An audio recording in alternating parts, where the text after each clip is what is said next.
Hey everyone, I am here getting ready to work on, it's probably going to end up in a shadow box because it'll probably be rather thick. And I have this paper here from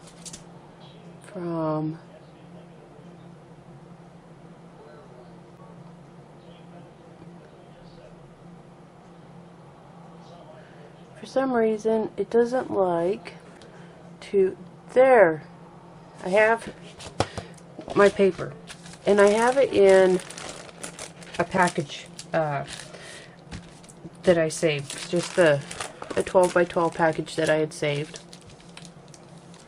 because I don't necessarily want anything on this background paper, but I do want it for placement purposes for what I'm thinking on. I have this photo that is going to be on here, and I have some musical notes that are from Creative Embellishments, and some little buttons from Creative Embellishments, and my bag of stars and moons resin pieces that I keep made up from the Finnabair mold. And that's what this plastic is for, mostly, so that I can work on my placement and painting and gessoing without affecting the paper yet. So I'm just going to go through my pieces here and try to get them kind of put how I'm gonna want them in on my background. Use my picture, help place it out, and just see what I can come up with as I go along.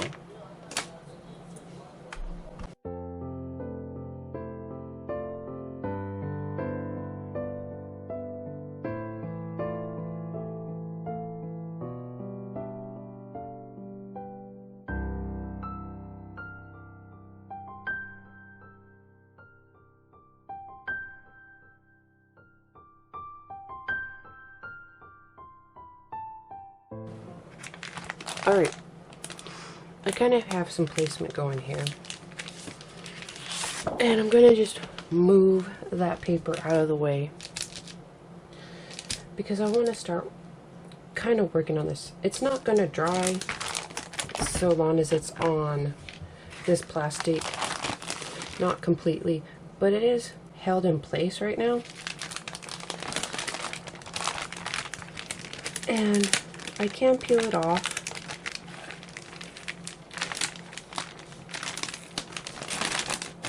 In some ways I can peel it off.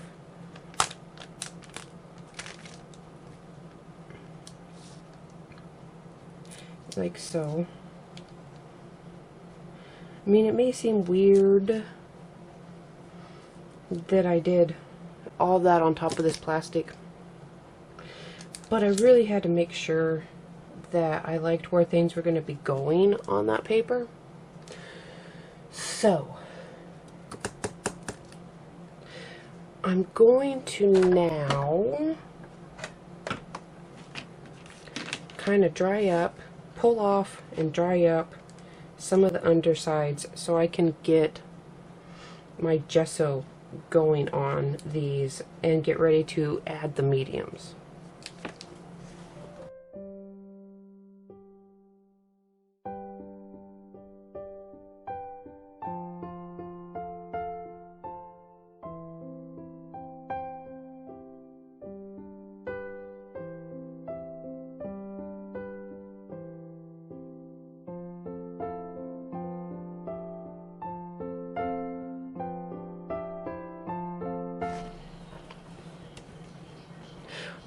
I have these kind of dried. I cut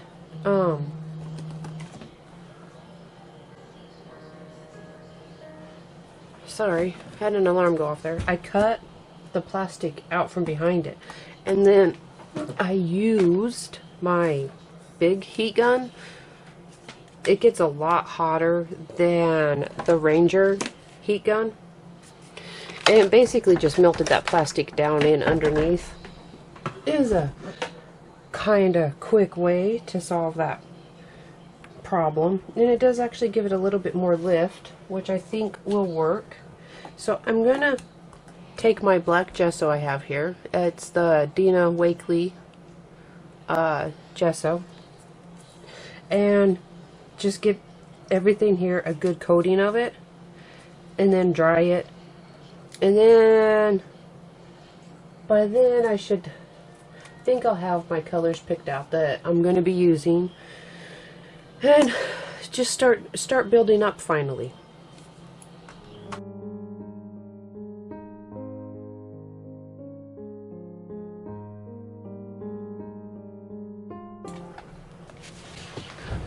Alright, now I want to prepare this background, and I'm just going to put some clear gesso on it and dry it, and then start building up my cluster that I have planned out, that I worked on. It's all over here. The gesso's dry. I just set those pieces off to the side so that I could get this ready.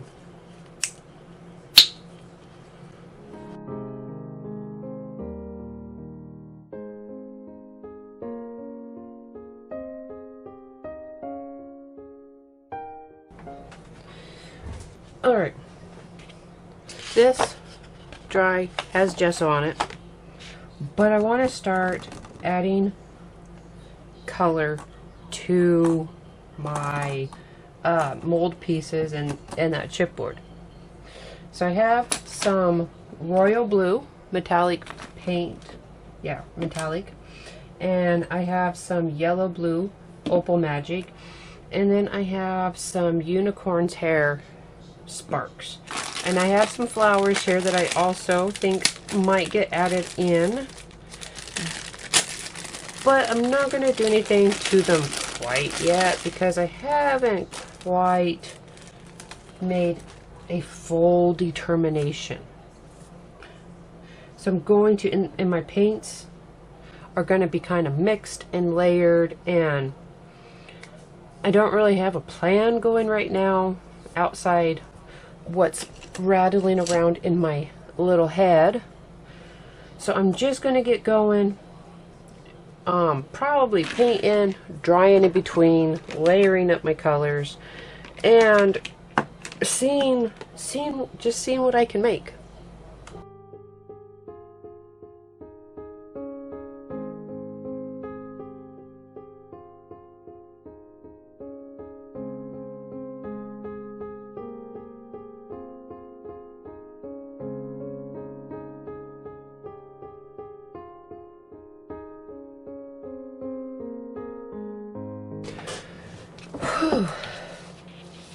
Now I haven't put my little star on yet. That'll be out here because I was thinking of adding some stenciling. Now, if I had been thinking really good, I would have done the stenciling before putting all this down, but there's a story. I was sure I had a star stencil, and so I went looking for it, and I couldn't find it. Now, I hang all my stencils up together. So then I thought, apparently I just really wanted a star stencil. And then I was sitting and I was like, no, I'm sure I have one. And I went back through and finally found it. So here we are. I'm gonna add some stars. Oh wait, it's I got it from the Hip Kit Club like in September of 17, so that's where that star stencil comes from. So I'm going to just put it on in a few places, and I'm going to use weathered wood oxide just because I'll be able to see better. It's going to get covered with some sticky embossing powder on it, and then I am going to put down some gold gilding flakes on top of that. So that's what's going on right now, is just some random stars from this star stencil getting put on here.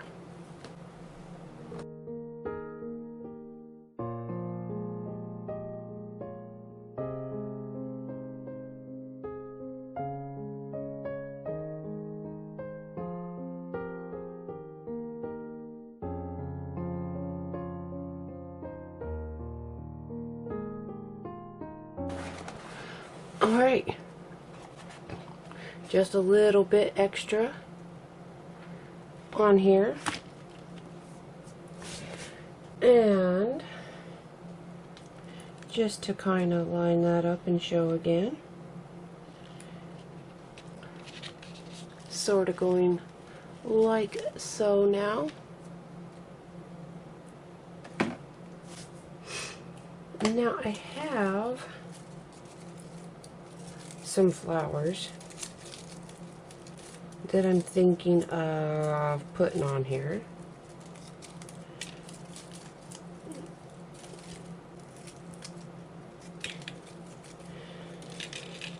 Kind of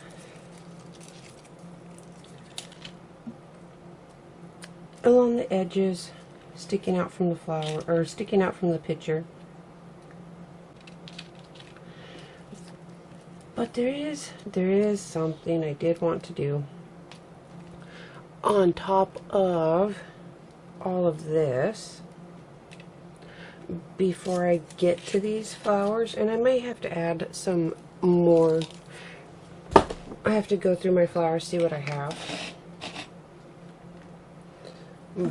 But I'm gonna get out my unicorn's hair sparks right now,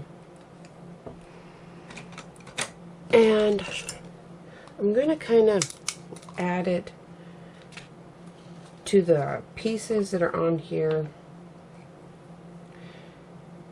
maybe kind of water it down, just kind of play with it a little bit.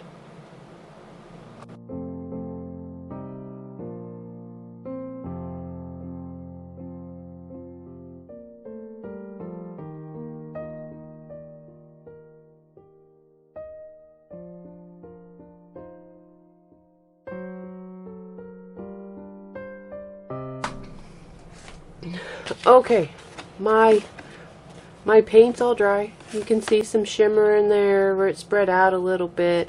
I got those stenciled stars on there. And I'm going to use some old white matte wax there. And I'm not putting it on heavy. I actually tested it out in this area that's going to be covered with the picture. I'm going to use it to highlight just the resin pieces. I'm not going to go on the background. I'm going to stick to the resin pieces and probably a little bit on the chipboard.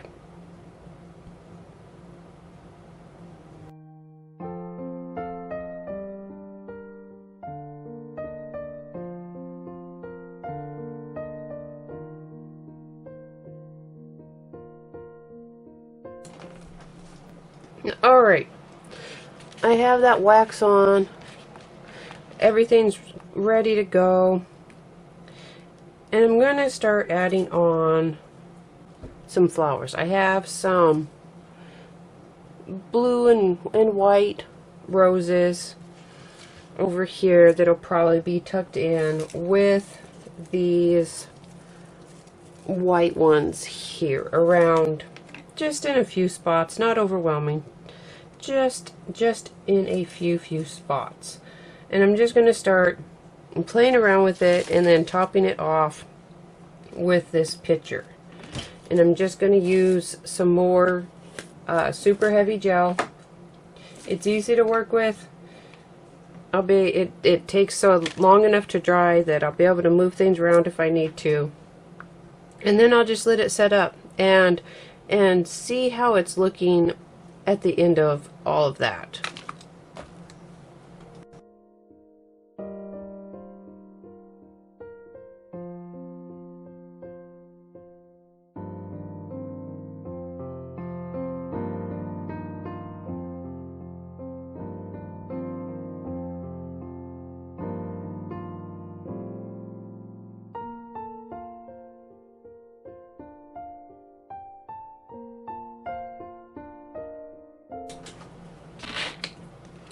Alright, this is set up for a little bit. It's not dry.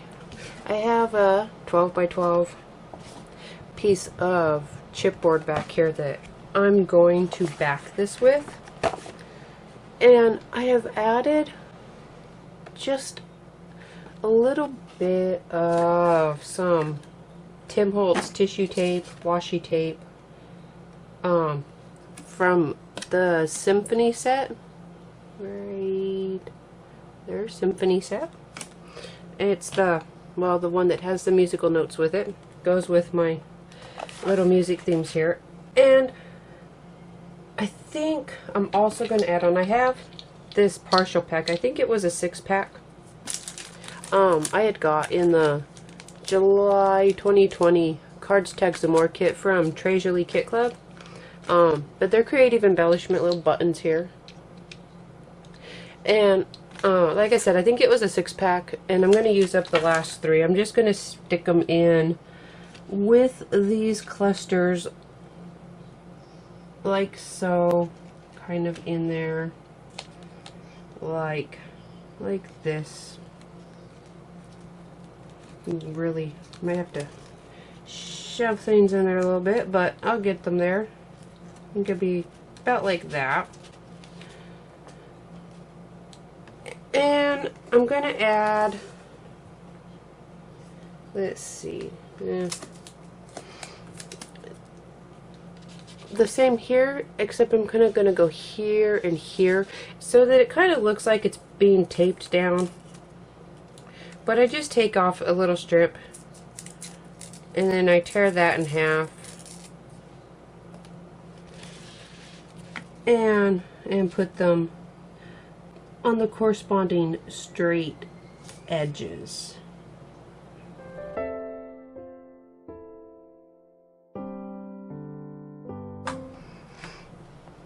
Just to show real quick, but before I do the final attachment of those, I am going to work on getting this glued down, and I am going to use some PVA glue so that I can spread it out, and in case I need them, I'm going to get just some binder clips ready to help hold it in place along the edges while things dry.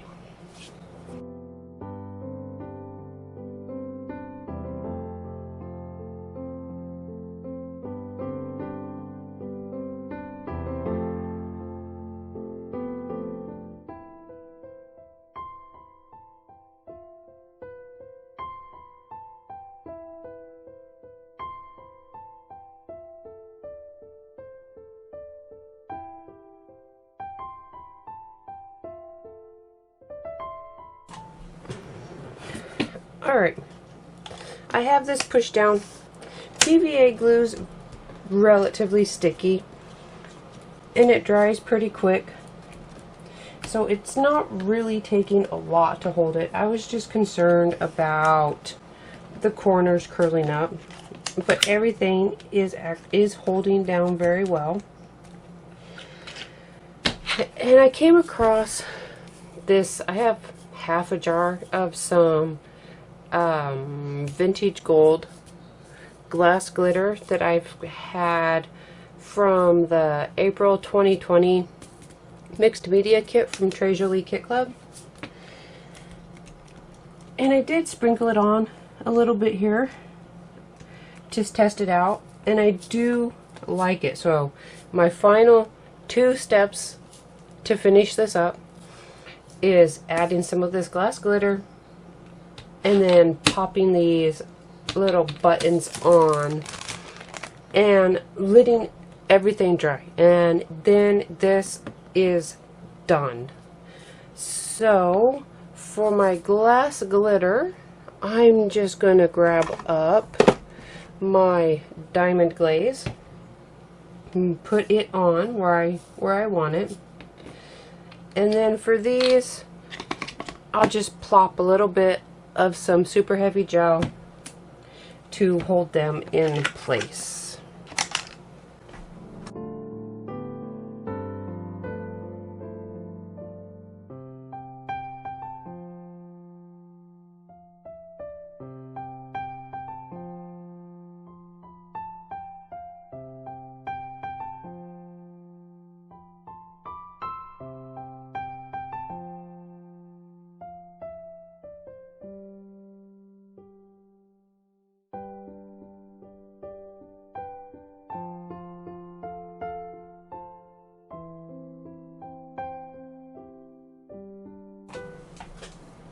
Alright, I have let everything dry overnight.